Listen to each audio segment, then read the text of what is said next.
7 videos, multiple months, and finally, the last one on the CNC project. Hi, I'm Travis. This is Handcrafted Overlanding. Today, I'm showing you the final cuts that I did on the CNC router. It's not perfect, but it's dang close. Since the last time that you've seen this, I've added in limit switches, tested out the forward and back movements, got the proper travel programmed in, got the relay system to turn on and off the router. Just overall got most of that, got all the little bits and bobs finally finished. So yeah, now it's time to watch the first cuts that we are making on the CNC router table.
Alright, our first cut is done, and yes, I know it's reversed. Now the reason is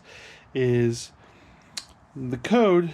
So first off, I didn't write this. This is G code written for a pre-built unit, which is not this.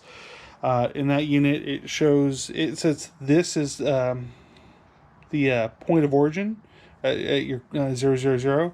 Mine for my machine is over here, so that's why it's reversed.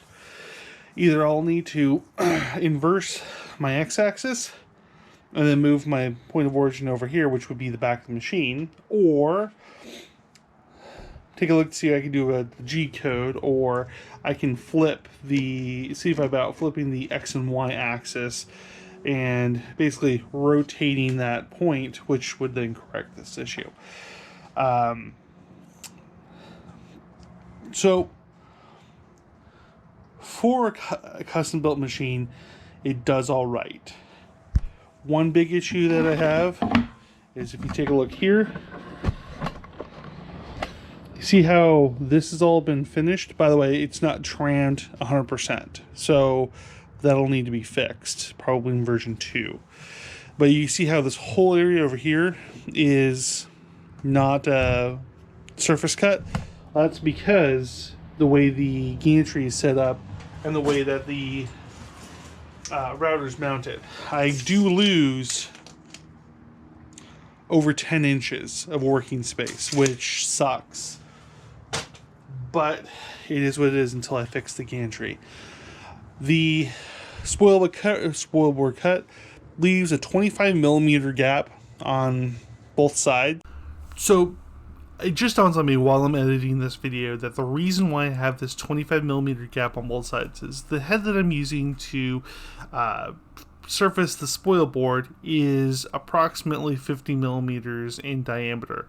If I had actually zeroed out this to the very, very tippy corner, this wouldn't have been an issue. So this is my bad on it, understanding how the code is. If you know what you're doing, you would not have this problem.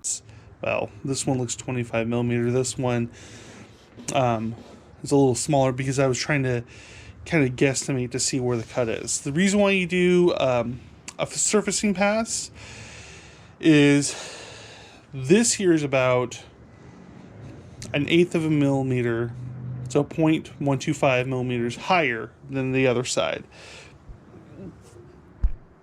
So, yeah, other things learned. CNC routers are hard to build. Honestly, go buy one.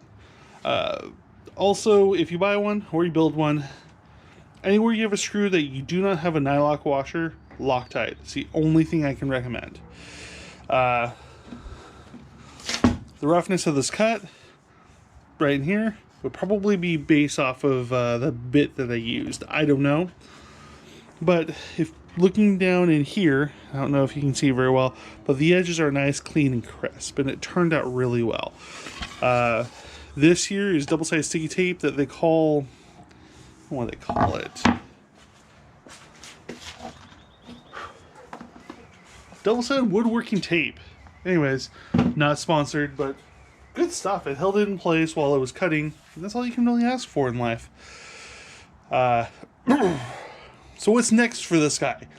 Well, it's going to go into service building stuff, and it's going to have to pay its way. But though, the first thing I'm going to do is I'm going to do a dust collection shoe to mount around the router, because, oh my gosh, the spoil board finishing cut, or the planing cut, whatever you want to call it, so much dust. I mean, I'm still dusty. The shop is dusty. I had my big fan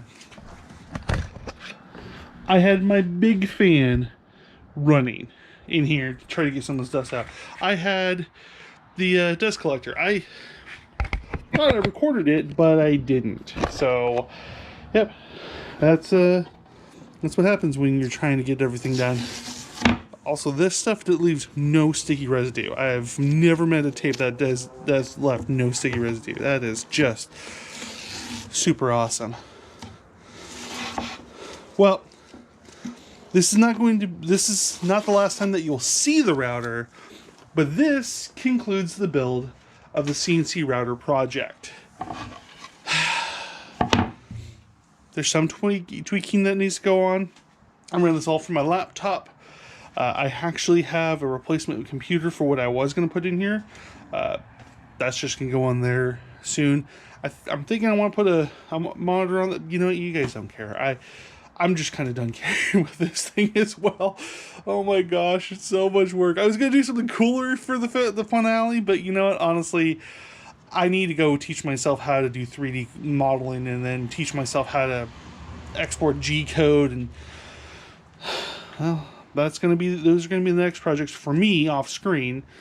But for you, the next projects are going to be probably something with the Squirrely Ram, because stuff needs to start happening and I need to start going camping. So anyways, everyone, thank you so much for suffering through this with me.